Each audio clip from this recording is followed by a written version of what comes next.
welcome back to Godly Garden and Homestead. And if you are new here, welcome to Godly Garden and Homestead. I'm Christina. I'm a gardener, I'm an herbalist, and I'm a future homesteader here in Virginia in Zone 7B. Now, I'm so excited today because today marks the day that we are going to start our early spring seeds. It is January the 20th. I would say I'm a couple of days behind on where I wanted to actually start my seeds, but a couple of days, it'll be okay. But I wish I would have started my onion seeds last month, but it's okay. It is okay. We are getting an early start on all of our cool weather crops. The things that we planted out for our fall, we are going to replant those. And if you've been watching my shorts, then you saw that the garden was filled with snow. That I thought that I had lost all of my plants to the 2 snowstorms that we had. Virginia, where I live, does not get a lot of snow. Most of the time in the winter, I can garden without even covering up my plants. I'm harvesting collards and kales and all of that stuff. But this year, already, we've had 2 storms and it completely covered my garden, suffocated a lot of my plants, a lot of stems snapped, all of those things. My greenhouse, my frost covering, my hoop houses were completely flattened, all of that stuff. But you know what? Because we have faith in our God, the snow thawed out and my plants are snapping back up. They are looking good. I was able to put the frost covering back on top of them. So I am very optimistic that a lot of the plants will be saved. So today we are going to start our early sowing for all of our brassicas again, our broccolis, our lettuces, our choys, what else? More collards, all of those things. We're going to start those again. I'm trying something different as far as my seed starting method. Usually what I do is I will either get some seed starting soil or I will get some Fox Farm Happy Frog and then do a little bit of mixture of Ocean Forest. But this time I'm going to do straight coconut coir brick that I got from Amazon. So this is a seed starting mix. It comes in a brick. I'll have the description, the link for this down in the description. It says it's 16 quarts. It's 2 bricks that will expand into 16 quarts. And it says it takes about 2 minutes to expand. So we're going to use this to start our seeds in our cell trays. What we're going to do is we're going to actually cover our seeds with vermiculite. So this is my first time using vermiculite. Usually when I make my own seed starting mixture, or I make my soil to pot up my plants, I will put perlite in it, and sometimes and also peat moss. Peat moss and coco coir is kind of similar, I would say, in the consistency and the texture.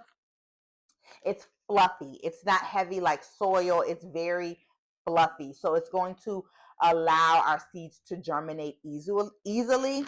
Now, what the vermiculite is going to do is going to help retain the moisture. It's also good to combat mold, fungus, and deter fungus gnats. Instead of covering our seeds with soil and watering them in, we're going to cover it with the vermiculite. And the vermiculite is not soil, so hopefully we won't get those fungus gnats. And because we're going to be using this coco coir and we're not using soil, so we don't have to sift through it. We don't have to sift our soil and get out those big chunks. We're doing straight coco coir, and then we're going to add the vermiculite on it. So I also have this cool little container that I picked up at my local Lidl, however you want to pronounce it. This was a three bin container, either 3 or 4 bins that was inside of here for like $14. So I'm going to start my soil in here and keep this in here so I can have my soil in here fresh. I keep saying soil. There is a hole in my vermiculite bag and it is spilling on the floor. And I see it right here. I need to take that up. So the first thing that we're going to do is put our bricks in our container, and then we're going to add warm water to it until it expands completely. While this is expanding, we're going to get our seeds out and figure out what seeds that we will be starting today. We are just going to open up our bricks. And so this calls for 4.5 quarts of warm water, which is almost 2 gallons. Our watering can is a 2-gallon can. And we're just gonna slowly pour in our water.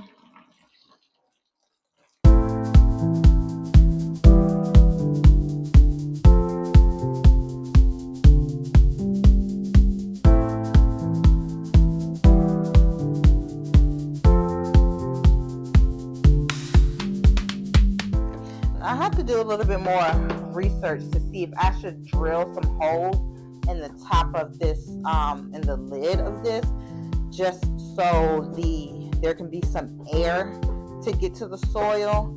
Because I think, if I'm not mistaken, if there's like no type of ventilation or something, then the soil might go anaerobic.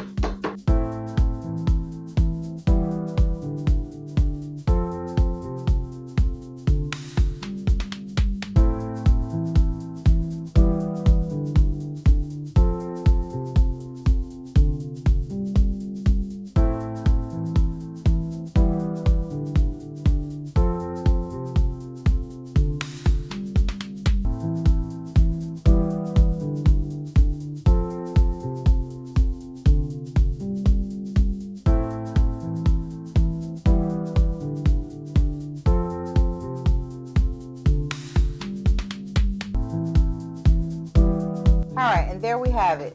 More than enough soil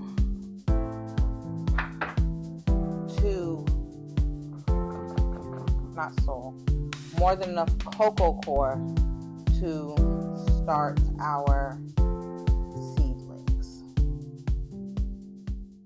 We have our 72 cell tray from Bootstrap Farmer, and then we have these seedling trays that have 12 in it, and we have 6 of these, so this is 72 as well. So we're ending up with 144 starts.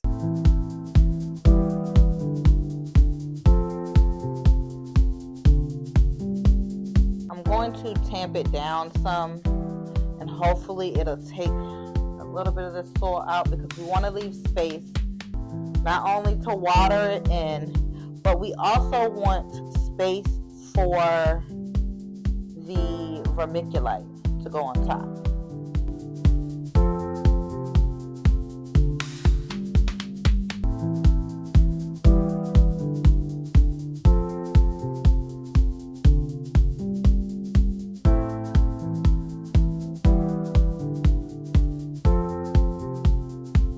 I will say, I think I like this cocoa coir brick more than some of the peat moss seed starting that I've used in the past. You know, that Jiffy stuff, or even the peat pellets. Now, I've had some success with the peat pellets. I actually don't mind those.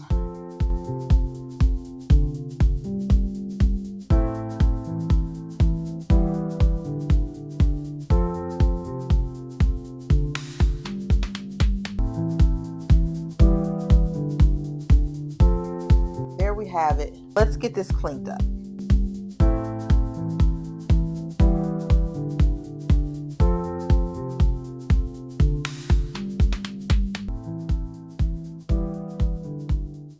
I went ahead and instead of drawing out a diagram like I usually do for these 12 cell containers, I just went ahead and labeled everything, which tends to make it difficult for me to put the dome lids on them. What I did was we have 144 cells. So we're going to break that down into 36 different types of plants, which is going to, between me and my aunt, who I'm also planting seeds for, is going to give us 4 plants per type.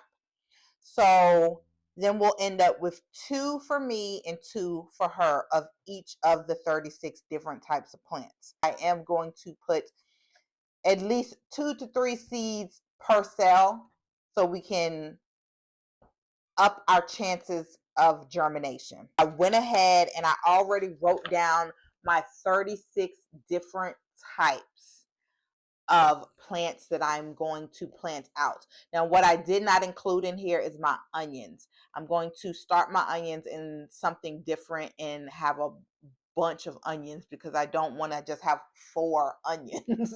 So I'm going to start my onion seeds in something different. I do have seeds that I want to start, but after reading the package, it says that they need to be cold stratified, which means they need to go in my refrigerator. A couple of them need to go in the refrigerator for 60 days. Some need to go for 30 days. So I'm going to cold stratify those.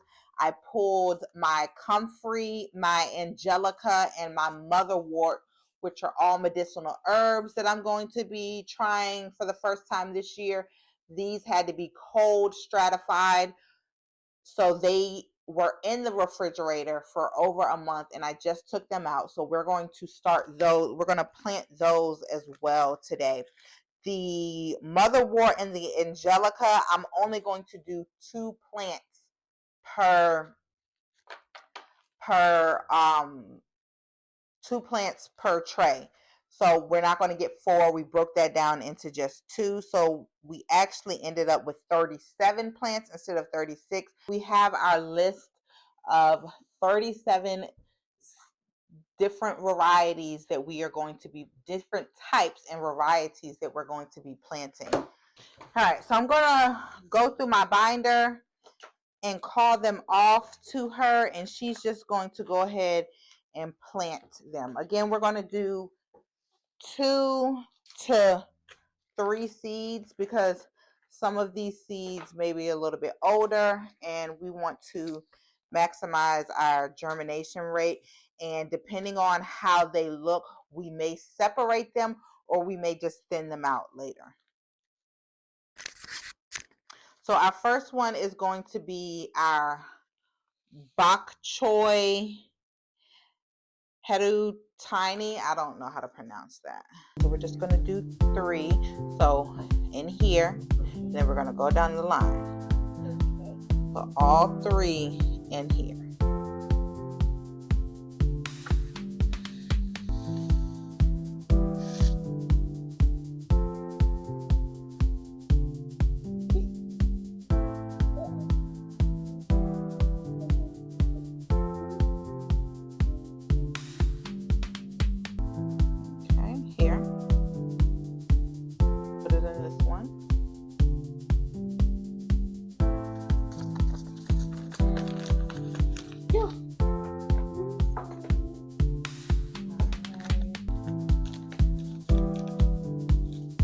Have our pak choy, toy choy, and we're going down here, these 4 right here.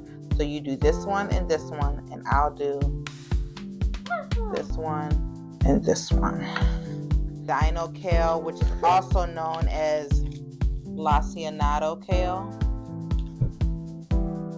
blue dazzling kale, and I'm just so like a little shocked that I'm only doing 2 types of kale right now. I'll probably plant some later next month. That way we can stagger them out. But yeah, usually I do like 6 or 7 different types of kale. So we're going in this cell right here. 1, 2, 3, and 4. I guess we'll see whose germinates better because yours are all the top twos and mine are all the bottom two ones. So we'll see. All right, next we're going to do our Georgia collards, Bates collards. The Georgia collards, half of them were Fairy Morse and the other half were from Baker Creek.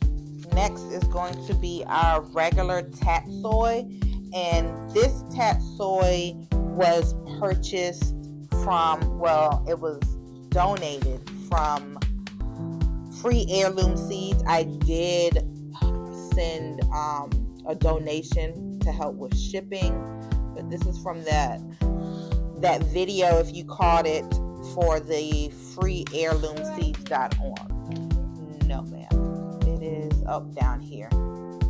Down here. You might have to walk around and come over here. And then the next one is going to be our Black Knight tatsoi. I've never grown tatsoi before. So next we're going to do the broccoli. Is all the broccoli in here? Yeah, all the broccoli is right here. The first one is going to be the Waltham. I hope I'm pronouncing that right. Yeah. The Waltham. And we have not attempted to grow this kind yet. So we're opening this packet for the first time, and these are 2024 seeds. So since they're 2024 seeds, let's just put 2 in each. Let's not put 3. Destiny Hybrid. That's my name. Yes, that is your name, Destiny. All right, this is the Destiny Hybrid. This is also our first time attempting to grow the Destiny. Green sprouting Calabrese broccoli. Catskill Brussels sprouts. Hopefully we can finally get a Brussels sprout harvest. We have attempted Brussels sprouts multiple times. We have maybe 1 or 2 of the red rhubarb. I think we have 1 red rhubarb and 1 catskill in the garden right now, if they haven't been killed off by the snow. All right, check off our bee sprouts. And then next we're going to move over to our cauliflower. I tried my best to put this in like alphabetical order as I was organizing my binders here. The best that I could until I got tired. Alright, this is early. I'm not sure if the snowball cauliflower and the early snowball are the same or different, but for the sake of it, let's just try the early this time.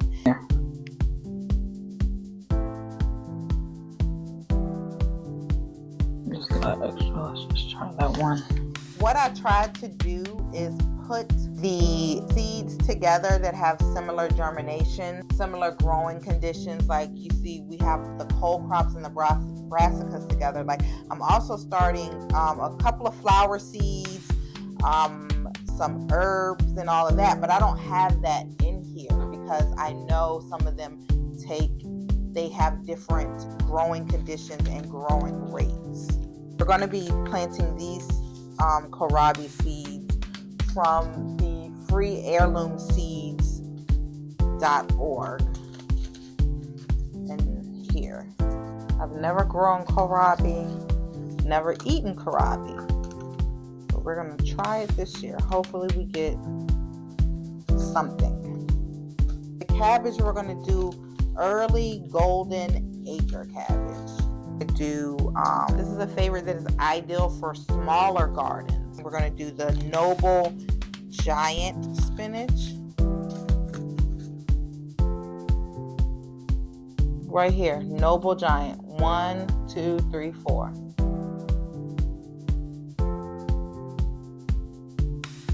Good job.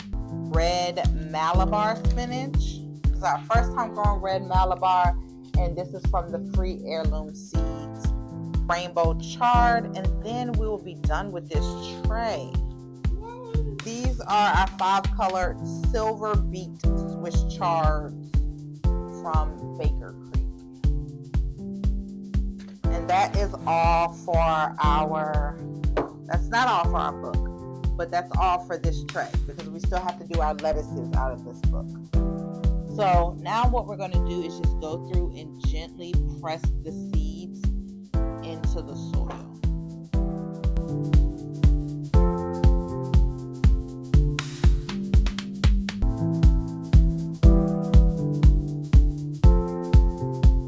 We will cover this with our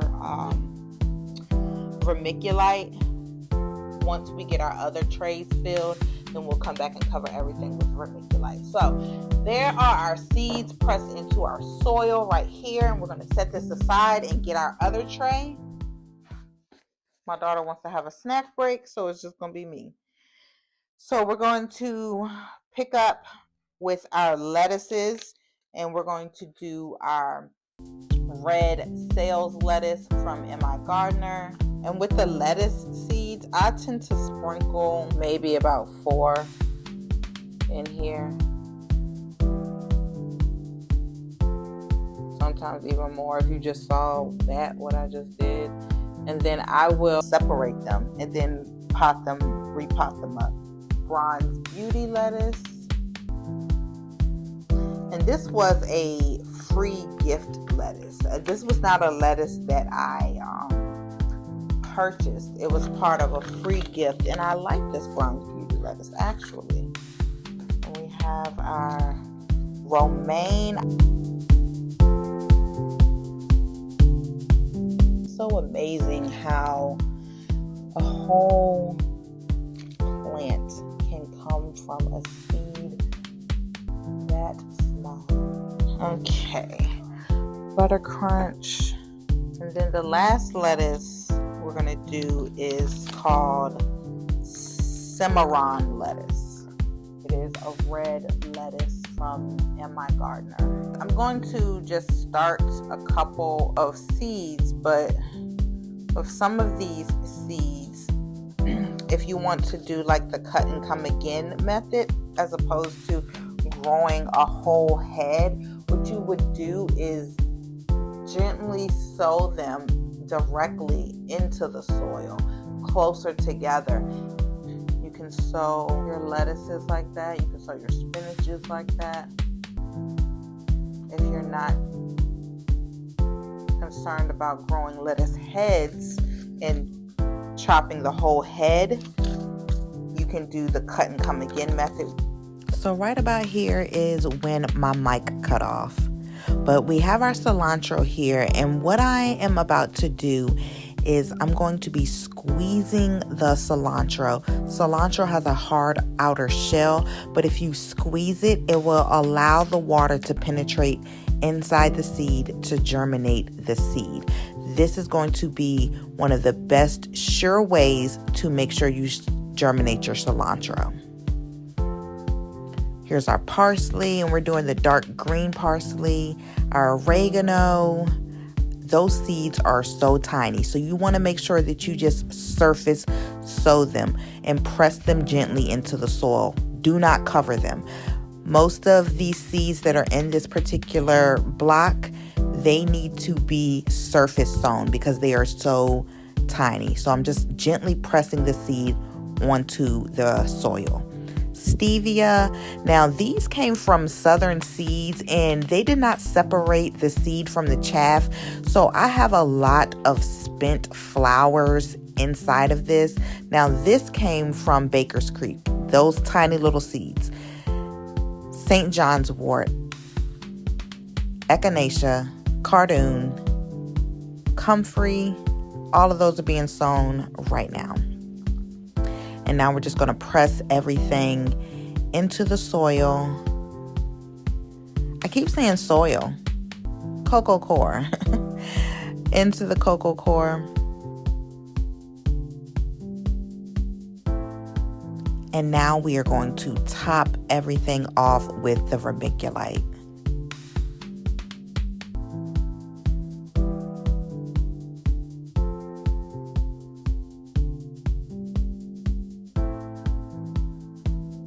You see how I did not pack each of the cells? Now I have plenty of room for the vermiculite, and I still have room to water it in so it's not overflowing on the edges.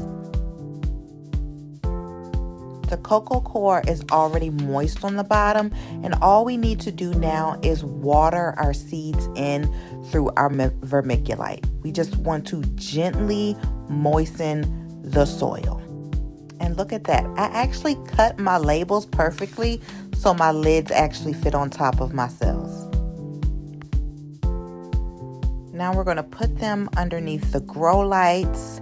And once they start to germinate, we will remove the plastic wrap and their lids, and we will lift them up so they will be closer to the light like this. All of our bok choys and our pak choys have germinated. Our tatsoi has germinated. Our black night tatsoi. Our red Malabar spinach is starting to germinate, which I'm excited about because spinach is a hard one to try to germinate sometimes. We have germination in almost every single cell. Like, look at the germination. It's looking good. And by this time, I'm telling you, usually I start to see maybe a fungus gnat or two. Sometimes I may see some mold or some fungus starting to form.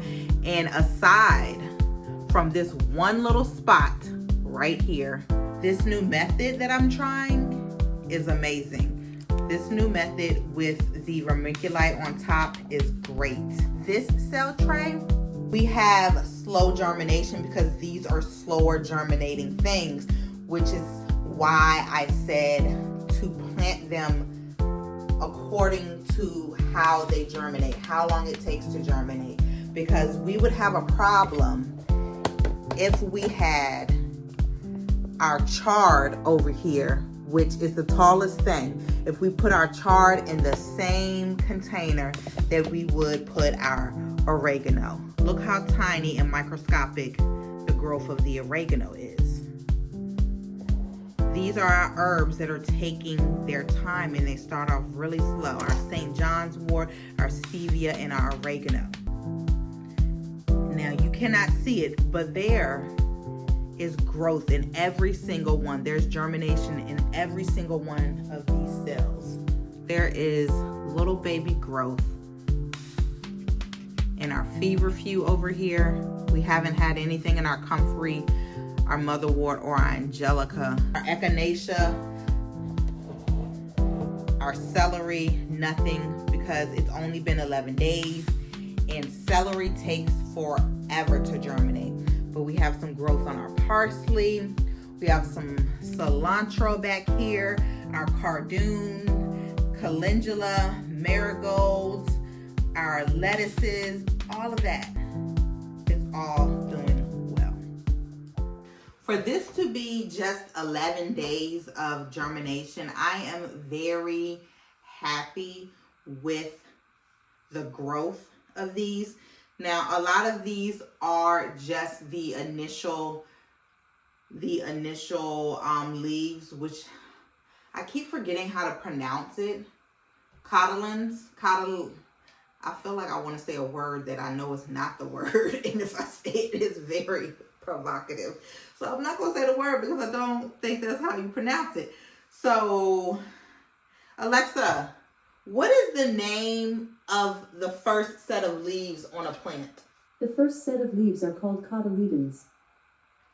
Cotyledons. See, I was going to say cotyledons. Okay. Cotyledons are the names. Cotyledons are the first set of leaves that come out on every plant. We have some of our plants that are starting to set out their true leaves. So I haven't decided whether or not I'm going to come through and thin. I think I will thin, but some of them that look kind of strong, once I start to see their first set of true leaves, if they look kind of strong, then what I'm going to do is I'm going to prick them out and I'm going to up pot them into separate pots. So I'm excited about that. But that is it for our first planting of the 2025 season. I'm so excited. I cannot wait till it gets warmer, till these babies go out into the garden and we just keep a journal and keep track of their journey. I'm so excited. These little babies are going to be delicious and provide my family and myself plenty of nutrition. But again, thank you for joining me today as we start off our new year strong for our new garden season. Every year we should be getting better, doing more, not necessarily doing more, but doing it more efficiently. That's the word we should be looking for. Doing it more efficiently than we did last year. And one of the best ways we can do that is by keeping a journal. If you don't write it down and keep an actual physical written journal, you can do a vlog, just video log all of your progress, what you're doing, when you started things and when you put them out in the garden and how compared to how it was the year before, because that is going to help you so much. We want to work smarter, not harder. We want to work more efficiently and get the best harvest that we possibly can. So again, thank you for joining me today. If you did like this video, if you found it helpful, please make sure that you hit the like button. If you haven't subscribed to our channel, please subscribe to our channel. We need all the support that we can get. We just want to continue to grow, to share our little piece of the world with as many people as possible so that we can help grow gardens. The whole purpose of all of this is to inspire others, and where we can help, to help people by donating seeds, by donating time and resources where we can do that. So again, thank you. Thank you, thank you, thank you. We don't take anything that we have, any opportunities, any space that we are allowed. We don't take any of that for granted. So again, again, and again, thank you. And I'll talk to you next time. Bye.